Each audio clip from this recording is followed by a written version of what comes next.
সঞ্চালককে ধন্যবাদ। আছেন আমাদের রাজ্যসভার সাংসদ, আলিপুরদুয়ার জেলার তৃণমূল কংগ্রেসের সভাপতি আমার বন্ধু প্রকাশ সিং পড়ে। আছেন আমাদের স্নিগ্ধা শৈব আমাদের সভাধিপতি, আছেন আমাদের সহ সভাধিপতি, আছেন আমাদের পরিতোষ বর্মন সাহেব, আছেন প্রসেনজিৎ বর্মন সাহেব, সুভাষ চন্দ্র রায় সাহেব, আমাদের মনোরঞ্জন দে সাহেব, আমাদের সুব্রত দে সাহেব, সঞ্জয় দাস সাহেব, এবং আমার এই পালাকাটা মিউনিসিপ্যালিটির চেয়ারম্যান, অত্যন্ত ভালো লোক, খুব ভালো করছে, প্রদীপ কুমার মুহুরী সাহেব, এবং সর্বোপরি আমার তৃণমূল কংগ্রেসের পরিবারের ভাই মা বোনেরা সবাই আপনারা এখানে আছেন। আজকে আমাকে মমতা বন্দ্যোপাধ্যায় এখানে পাঠিয়েছে। এমনি সময় আমি মিটিং করতে যাই, সারা বাংলায় মোটামুটি ঘুরি, কিন্তু আজকের মিটিংটা হঠাৎ করে 26শে জানুয়ারি রেড রোডে যখন প্যারেড চলছে, মমতা বন্দ্যোপাধ্যায়ের পাশে আমি বসেছিলাম। হঠাৎ আমাকে বলল, একবার ফালাকাটায় যাস তো। আমি বললাম কিসার জন্য? বলল, ওইখানে এবার কিন্তু ওই সিটটা আমার চাই, আমার কর্মীদের সাথে গিয়ে একবার মিটিং করে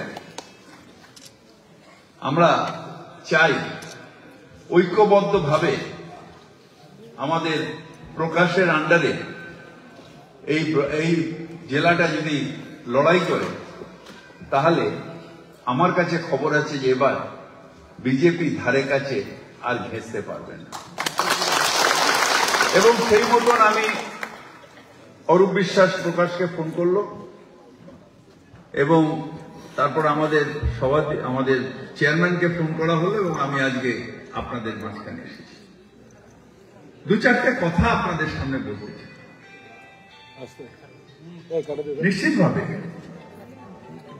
সারা ভারতবর্ষ জুড়ে ধর্মীয় আবেগ, নরেন্দ্র মোদী সাহেব ধর্মীয় আবেগকে চাগাবার চেষ্টা করছে।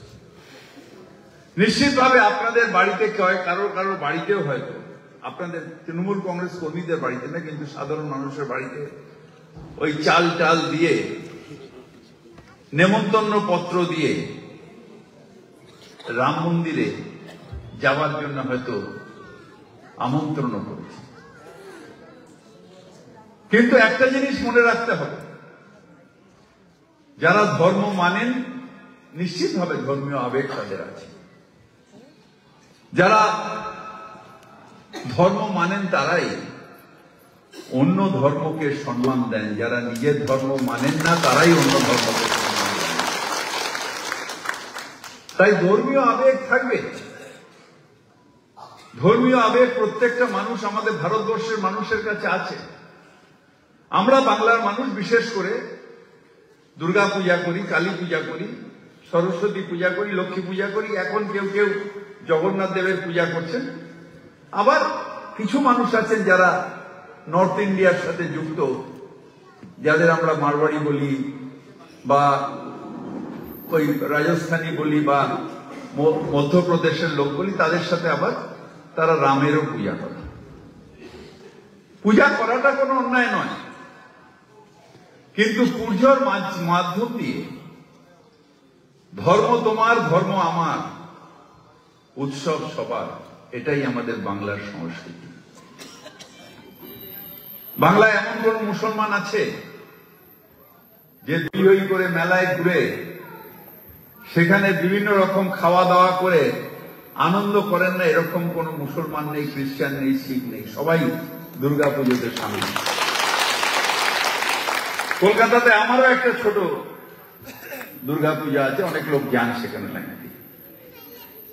কিন্তু বাংলার সংস্কৃতিতে ধর্মীয় আবেগকে কাজে লাগিয়ে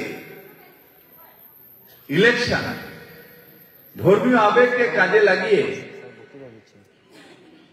ইলেকশন জয় করা, এটা বাংলার সংস্কৃতিতে নেই। এটা একদিন অভিষেক বলছিল যে নিশ্চিতভাবে ধর্ম দিয়ে আমরা আমাদের আত্মাকে শুদ্ধ করি, কিন্তু কর্ম দিয়ে আমরা আমাদের ভোটারকে সেবা করি এবং তার জন্য আমরা ভোট চাই। কর্মের জন্য ভোট চাই, ধর্মের জন্য।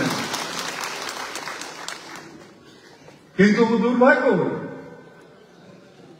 যে এখন যিনি শাসক আছেন তিনি কর্মে বিশ্বাস করেন না। দেখান সারা বছর ধরে মন কি বাত প্রচুর কিছু দেখান, কিন্তু কখনোই কর্মে যদি ভোট চাইতো তাহলে চুপচাপ গিয়ে রামের ভক্ত হিসেবে গিয়ে ওখানে করে আসতো আর এখানে বলতো যে আমার এই নাও 15 লাখ টাকা করে সবার অ্যাকাউন্টে দিয়ে দিয়েছি, আমাকে ভোট দাও। কর্মে যদি বিশ্বাস করতে বলতো হ্যাঁ প্রত্যেক বছর 2 কোটি বেকারের চাকরি দিয়েছি, আমাকে ভোট দাও।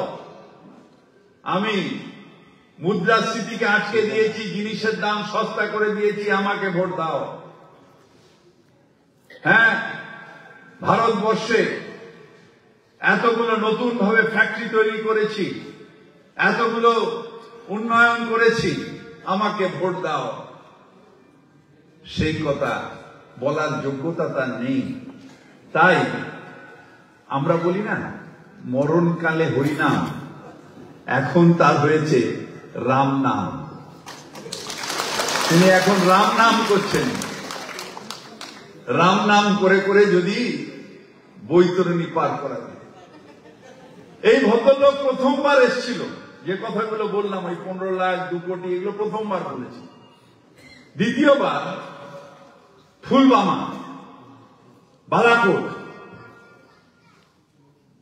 আরে ভাই, ভারতবর্ষের তোমার আমার সিপাহী হচ্ছে আমার সম্পদ। তারা একটা জায়গা থেকে আরেকটা জায়গায় যাবে, পাকিস্তান থেকে টেরোরিস্ট আসবে, তোমার কাছে ইন্টেলিজেন্স খবর থাকবে না, তোমার কাছে ওপর দিয়ে ড্রোন সার্ভিস থাকবে না, এতগুলো সিআরপিএফ যাবে আর 500 মিটার দূর থেকে গাড়ি এসে মেরে দিয়ে তাদের উড়িয়ে দিল। তার মধ্যে বাংলার সন্তানও রয়েছে। তাদের প্রাণের বিনিময়ে তুমি ভোটের বৈতরণী পার হলে। এই 19-এ যেবার আপনার এখান থেকে এই অপদার্থটা কি নাম যেন জিতেছে, জন বার্লা, সে জিতেছে। সেখানে সেইটা একবার হল। এবার দেখলো আবার যদি আমি ওই রকম একটা পুলবামা করি, এবার ধরে ফেলে কান মুলে দেবে ভারতবর্ষের মানুষ। তাই নতুন ফন্দি এবার বলল রাম রাম রাম। আমি বলছি রাম নাম সৎ হ্যায়,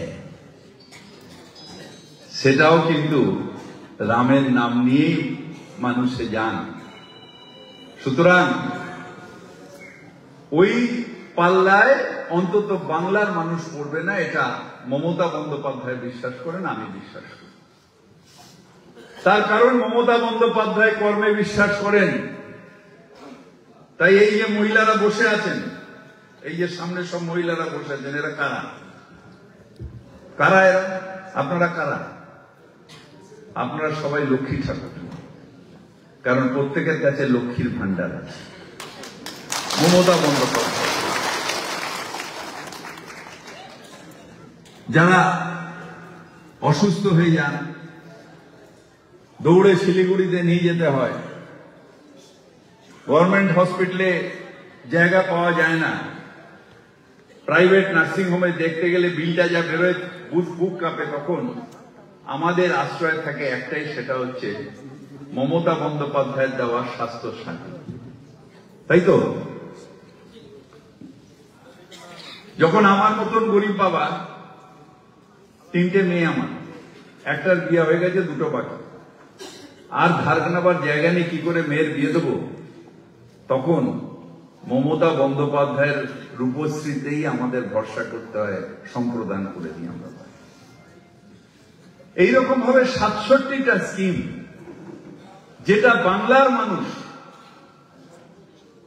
আজকে উপকৃত হচ্ছে। একবার সবাই মিলে চোখ বন্ধ করছে। 12 বছর আগে এই জেলাটা কি ছিল, গ্রামের রাস্তাগুলো কি ছিল, ইভেন এই যে হাইওয়ে দিয়ে আমি এলাম, এই হাইওয়েটা কি ছিল, চাঁদের রাস্তার সাথে এই রাস্তার কোনো তফাৎ ছিল না। আর 12 বছরে মুখ্যমন্ত্রী মমতা বন্দ্যোপাধ্যায় হওয়ার পরে আস্তে আস্তে মানুষের যে প্রত্যেকটা বাড়িতে জল, রাস্তার লাইট, প্রত্যেকটা গ্রামে লাইট পৌঁছে গেছে। একটা সময় আমিও যখন যুবক ছিলাম কলকাতাতে, যেই লোডশেডিং হতো বলতাম জ্যোতিবাবু এসে গেছে। আর আজকে লোডশেডিং কি জিনিস আমার নাতিটা, আমার মেয়েগুলো জানেই না যে লোডশেডিংটা কি জিনিস। আমরা যদি বলি লোডশেডিং, বলে লোডশেডিংটা কোথায় বাবা, কি জিনিসটা কি, এই এখন যারা ইয়াং তারা জানেই না লোডশেডিং। এটা সম্ভব হয়েছে মুখ্যমন্ত্রী মমতা বন্দ্যোপাধ্যায় সারা বাংলা জুড়ে উন্নয়নের একটা জোয়ার বয়ে দিয়েছে। হ্যাঁ, প্রথম 5 বছর আমাদের কাছে ইনফ্রাস্ট্রাকচার ডেভেলপমেন্ট ছিল, তার মধ্যে কন্যাশ্রী হয়েছে। পরের 5 বছর সোশ্যাল ইনফ্রাস্ট্রাকচার ডেভেলপমেন্ট ছিল। আর এই 5 বছরে আমরা ইকোনমিক ডেভেলপমেন্ট, যেটা জানবার পরে মোদী সাহেব ঘাবড়ে গেছেন যে কোভিড এর পরে সারা ভারতবর্ষ জুড়ে যখন ইকোনমি 7% পড়ে গেছে, তখন 6% ইকোনমি জিডিপি বাংলায় উপরে উঠলো কি করে। যখন বেকারত্ব সারা ভারতবর্ষে 40% বেড়ে গেছে, তখন আমাদের 40%-এর বেকারত্ব কমলো কি করে। মমতা ব্যানার্জি ম্যাজিক করেননি, গরিব মানুষের পাশে দাঁড়িয়ে এই সোশ্যাল ইনফ্রাস্ট্রাকচার স্কিমগুলোকে কাজে লাগিয়েছেন। তাই আজকে আমাদের মধ্যে এই যে সব টাকা পায়, কেউ 1000, কেউ 500, কত পায় না, 500 পায়, কেউ 1000 পায়। এই টাকাটা কিসের? এই টাকাটা দিয়ে যেই কেউ না কেউ ধরুন কুমকুম কিনল, কেউ না কেউ অন্য কিছু কিনল, সেই ফ্যাক্টরিটা চলছে। সেই ফ্যাক্টরিটা চলছে বলে ইকোনমিকটা ঘুরছে, তার ওয়ার্কার গুলো মাইনে পাচ্ছে। এইভাবে আস্তে আস্তে, এটা একটা এক্সাম্পল দিলাম, এরকম ভাবে 1000টা স্কিম আছে যেটা দিয়ে ইকোনমিক ডেভেলপমেন্ট হচ্ছে। এটা ভিক্ষা নয়। ওরা যেটা বলে না যে ডোল দিচ্ছে, না, ডোল দিচ্ছি না, আমি ইকোনমিকে ডেভেলপ করছি, আমি বাংলার ইকোনমিকে ডেভেলপ করছি। তাই ভারতবর্ষে যখন জিডিপি নিচে নামে, আমার জিডিপি ওপরে আসে। যখন ভারতবর্ষের বেকারত্ব নামে, তখন আমার বেকারত্ব বাড়ে। তার কারণ এটা মুখ্যমন্ত্রীর দীর্ঘমেয়াদী প্ল্যান। আর মোদীজিরও দুঃখ দূর বলছে, आज से 25 साल बाद भारतवर्ष 5 ट्रिलियन का इकोनॉमी बन जाएगा। 65 বছর বয়স, 25 বছর বাদে বয়স হবে কত? হ্যাঁ, 90 বছর বাঁচবো। ট্রিলিয়ন তো দেখে যেতে পারবো না, কিন্তু আজকের কন্যাশ্রী দেখছি, আজকের রূপশ্রী দেখছি, আজকের স্বাস্থ্যসাথী দেখছি।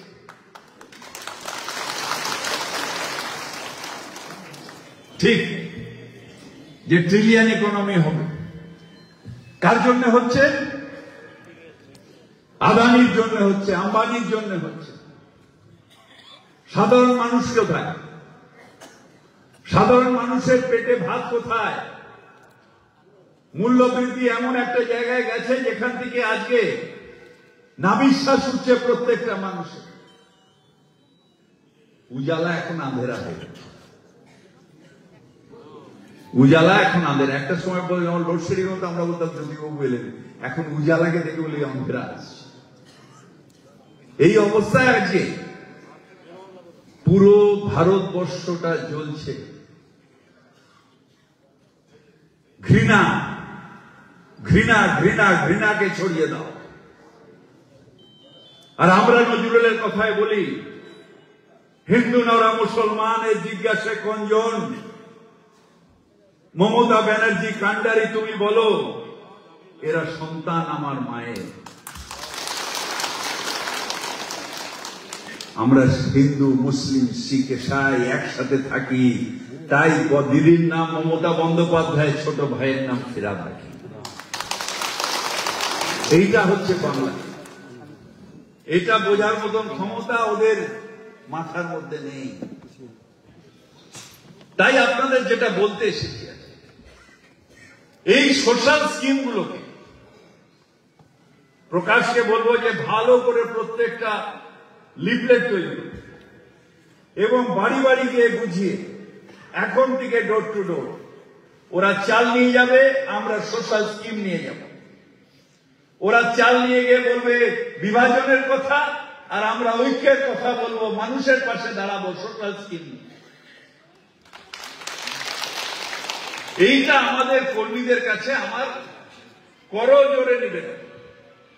যদি আপনারা মনে করেন দিদির স্বপ্ন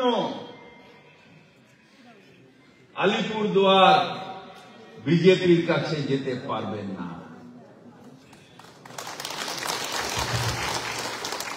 ওকে বলবেন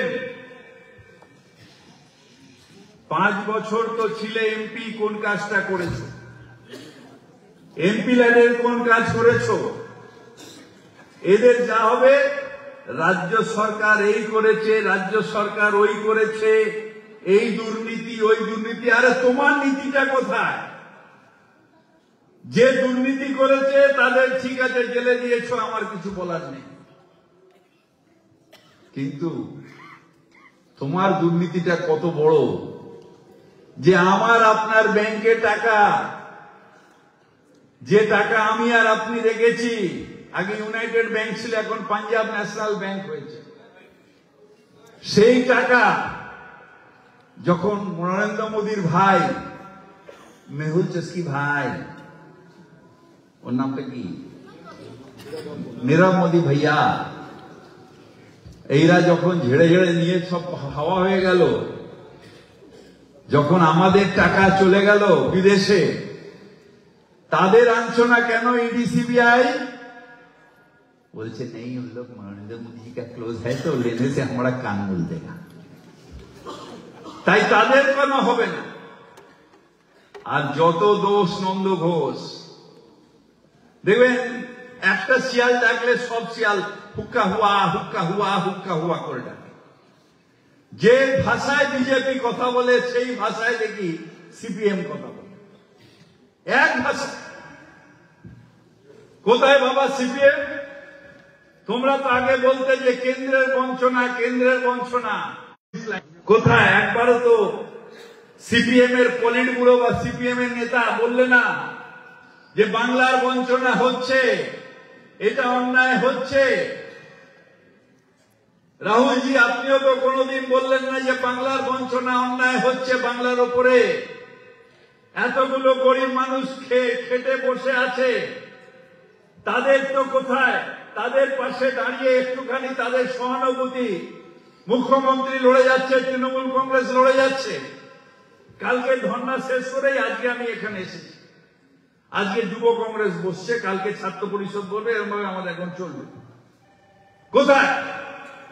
আপনারা তো কেউ বাংলার সাথে আওয়াজ তুলেন না। তৃণমূলের জন্য করতাম না, তৃণমূলকে গাল দিন, কিন্তু যে গরিব মানুষগুলো আজকে খেতে বসে আছে, যে আবাসন যোজনার যে ঘরগুলোকে ভেঙে দিয়ে আজকে অর্ধেকটা তাকে স্যাংশন দিয়েছেন, টাকা দিচ্ছেন না, সে তিরপল দিয়ে কালো প্লাস্টিক ঝুলিয়ে তার মধ্যে রয়েছে, তাদের ব্যাপারে কোথায় আপনাদের সহানুভূতি নেই?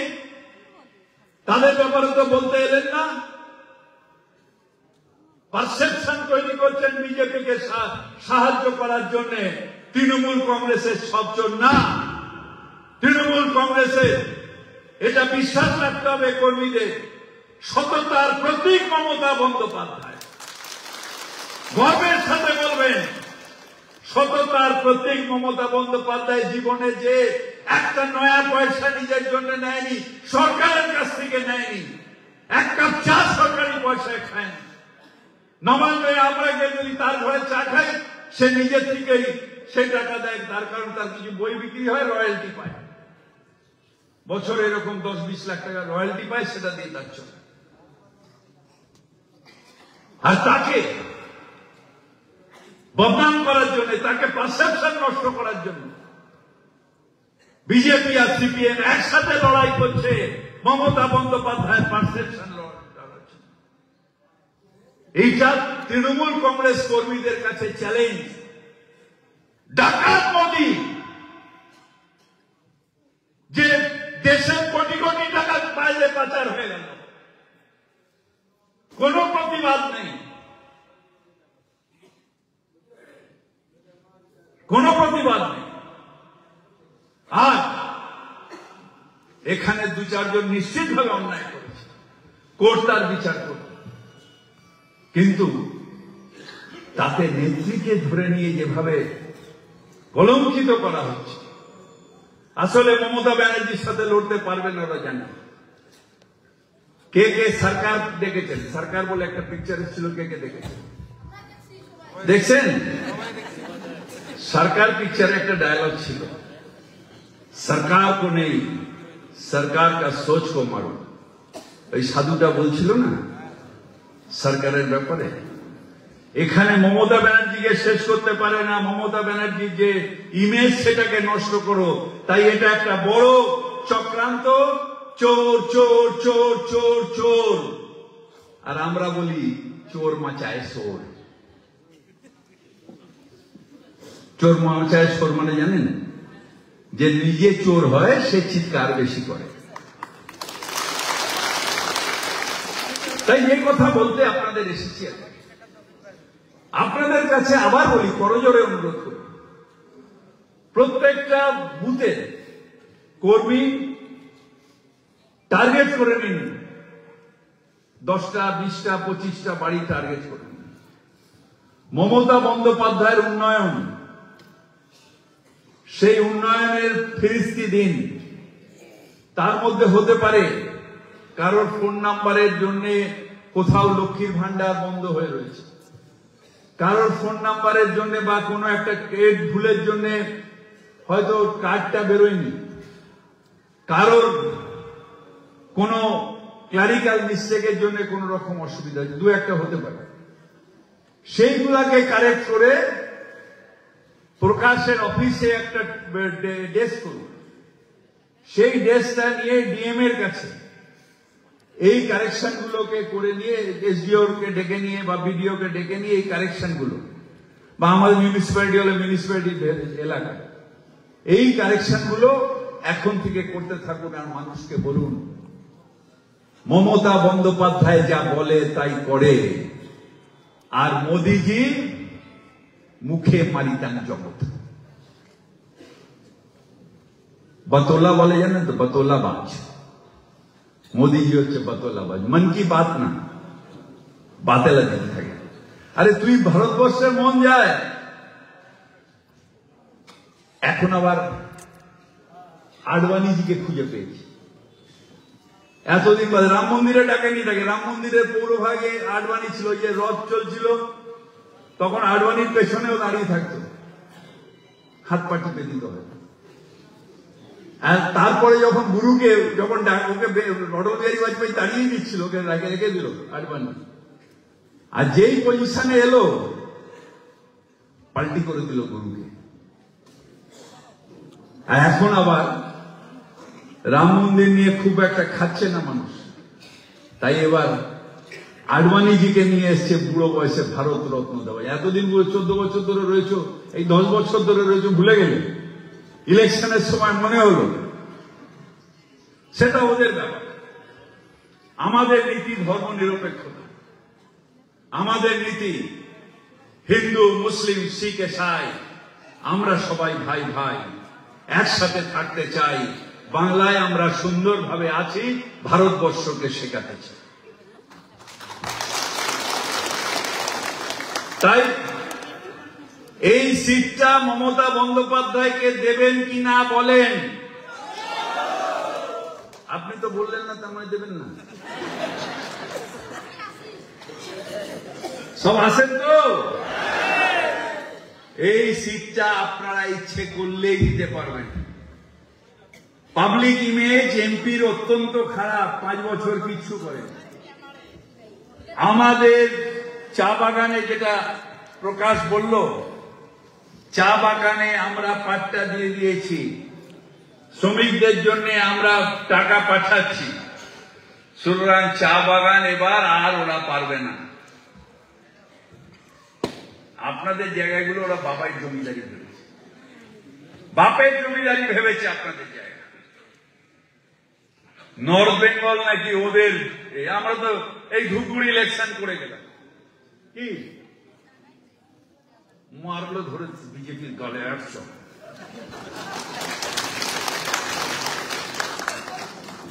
চটটা কিসের? বলল বাংলায় মমতা ব্যানার্জি ছিল, আছে, থাকবে। কাগজে লেখো নাম, সে নাম মুছে যাবে, হৃদয়ে লেখো নাম, সে নাম থেকে যাবে প্রত্যেকের হৃদয়ে মমতা ব্যানার্জি। তাই আপনাদের বলি, আপনারা বিশ্বাস করুন, থাকুন তৃণমূল কংগ্রেসে।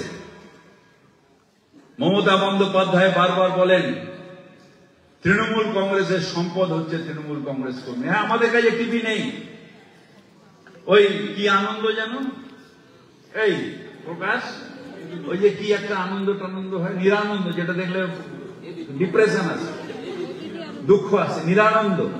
ওটা আনন্দ না, নিরানন্দ।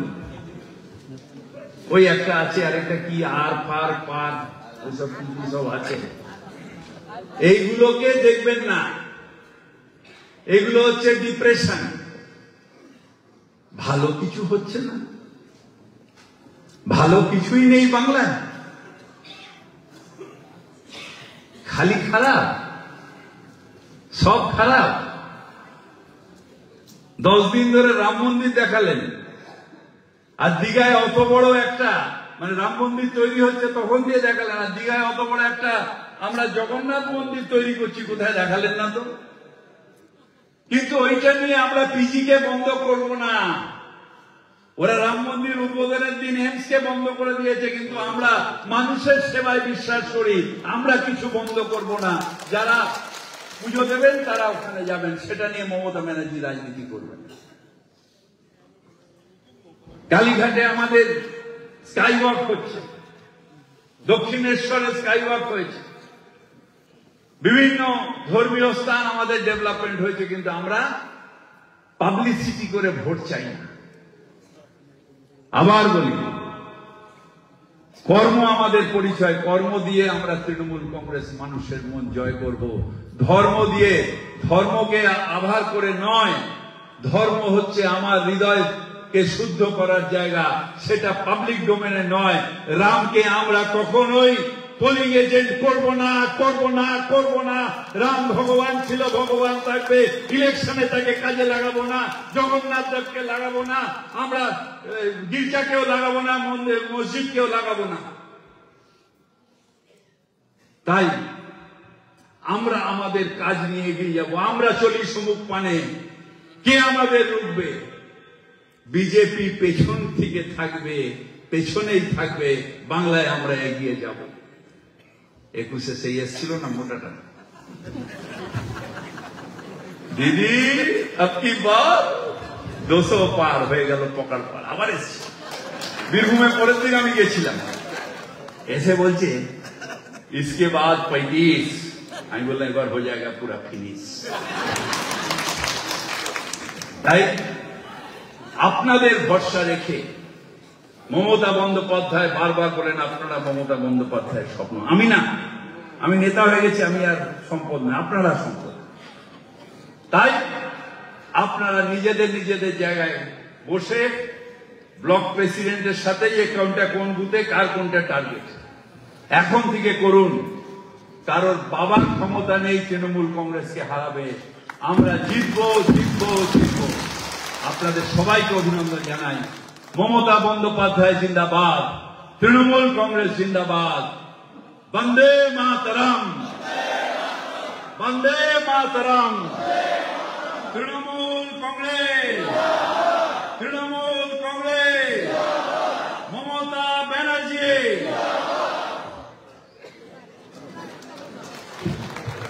অনেক অনেক ধন্যবাদ দাদাকে।